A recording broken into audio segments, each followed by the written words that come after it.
Hello, everybody, and welcome to episode number 22 of Diehlman at Halftime, the NBA podcast that tops all others. I'm your host, Larry Diehlman. If you're joining us for the first time, welcome aboard, and if you've been a loyal listener, welcome back. We have much to get to today and not a lot of time to do it. We have 5 sections that we'll get into: a general overview of the NBA this week, and our usual highlight, lowlight, random stat, and game of the week.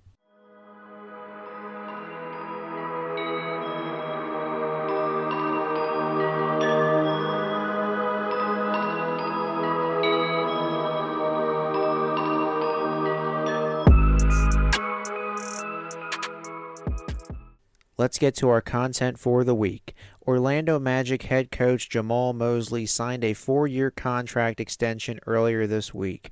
The contract takes him through the 2027-28 season.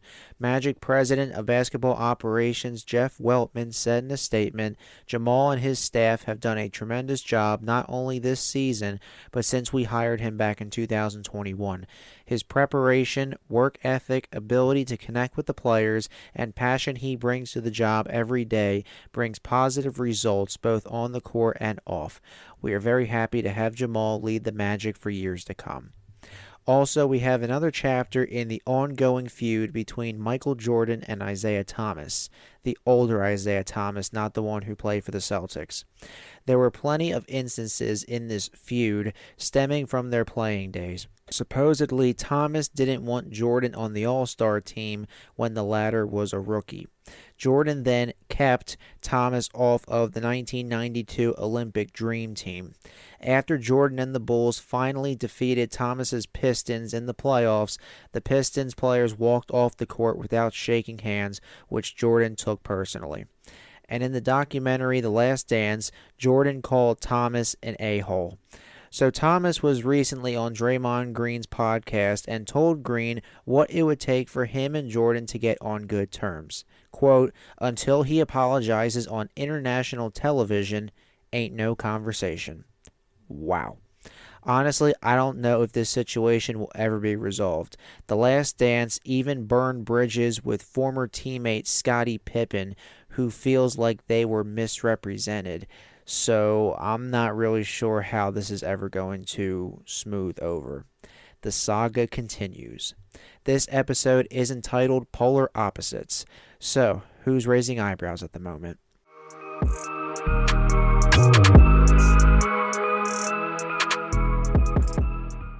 Let's go to our highlight, the Oklahoma City Thunder. No matter if you like it or not, the Oklahoma City Thunder have set themselves up for the short-term future and beyond. Oklahoma City is 47-20 and tied with Denver for the top seed in the West. Since shipping Russell Westbrook away and starting over in recent years, they have been consistent in building slowly through the draft and developing their core. Under head coach Mark Daigneault, they spent 2 years as the second-to-last Western seed. Last year, they lost in the play-in tournament. Now the Thunder have a chance to have home court advantage throughout the playoffs. What a turnaround. Oklahoma City's core consists of Shai Gilgeous-Alexander, Rookie of the Year candidate Chet Holmgren, and Jalen J-Dub Williams. Gilgeous-Alexander, one of the NBA's top MVP candidates alongside Denver's Nikola Jokic, is averaging about 31 points, over 5.5 rebounds, 6.3 assists, and 2 steals per night. And remember, he was in that infamous Paul George trade with the Clippers. Gilgeous-Alexander played his rookie year with the Clippers, then was traded to the Thunder with all those first-round picks flying around in probably one of the greatest fleeces of this generation. Holmgren and Williams are also good scorers, especially from the three-point line. The Thunder are the third youngest team in the league behind Portland and San Antonio, and those two are at the bottom of the conference. With all the draft picks they have coming up, Oklahoma City isn't going anywhere anytime soon. Their next game is on Wednesday, March 20th at 8 o'clock. They will host the Utah Jazz.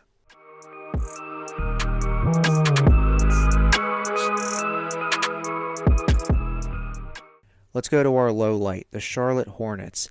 The city of Charlotte can't have nice things, apparently. The Carolina Panthers were 2-15 last year and severely overpaid for quarterback Bryce Young.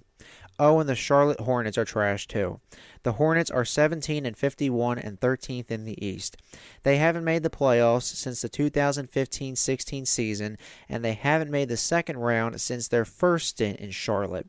Little history, the Hornets relocated to New Orleans, eventually were given a new team in Charlotte named the Bobcats, and then became the Hornets again. Currently, Charlotte is going through a youth movement, so it's not like we were expecting them to make the conference finals or something. LaMelo Ball is the star of this team, but his 58 total games played over the past 2 seasons is concerning.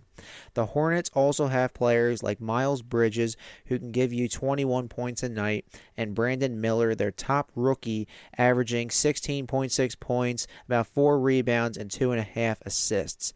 One of their better players, Terry Rozier, was shipped off to Miami, and one of their veterans, Gordon Hayward, was shipped off to, you guessed it, Oklahoma City.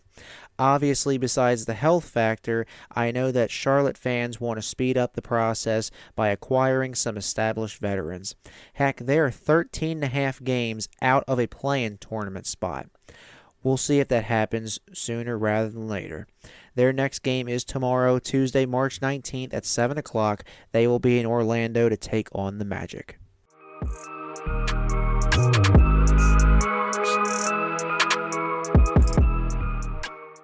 Now let's go to our random stat.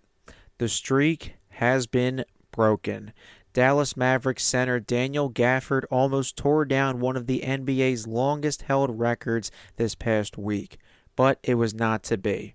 Against Oklahoma City on Thursday, there's that Thunder reference again, Gafford's streak of 33 consecutive field goals without a miss was stopped after going up for a putback shot. The all-time record was 35 by who else? Wilt Chamberlain. Chamberlain did it in February 1967 compared to Gafford doing it in March 2024. A 57-year difference. Gafford did, however, get past the third most field goals made without a miss, a spot also held by Wilt the Stilt. During his streak, Gafford had 2 games where he was 5 of 5, 2 games of 7 of 7, and even a game where he made 9 straight field goals. He was traded to Dallas from Washington at the trade deadline for Richaun Holmes and draft compensation. Gafford has been bouncing back and forth between the starting lineup and the bench since his arrival in Dallas.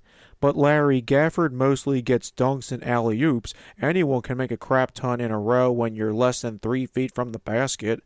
While we may never see the El Dorado, Arkansas native accomplish this again, or anyone else for that matter, it's still impressive to behold.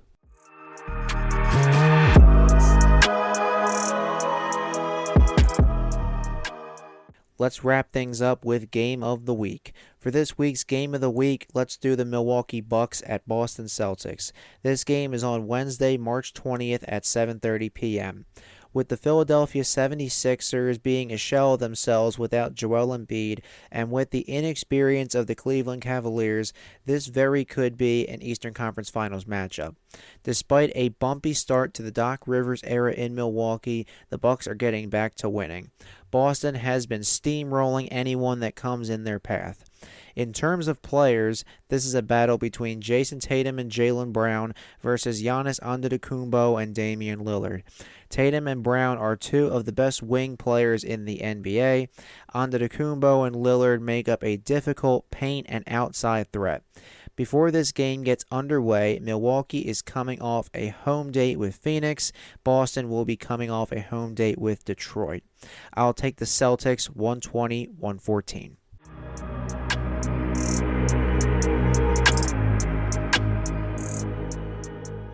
Well, that's all the time we have for today. If you haven't already, make sure to follow me on social media. I have 2 Twitter accounts and 2 Instagram accounts. The podcast accounts are under @Diehlman_NBA for both Twitter and Instagram. My personal Twitter is @LarryDiehlman18, and my personal Instagram is @Mr_sports18. They're also in the description on SoundCloud. And don't forget to spread the word about Diehlman at halftime. See you next time, fellow Hoops fans.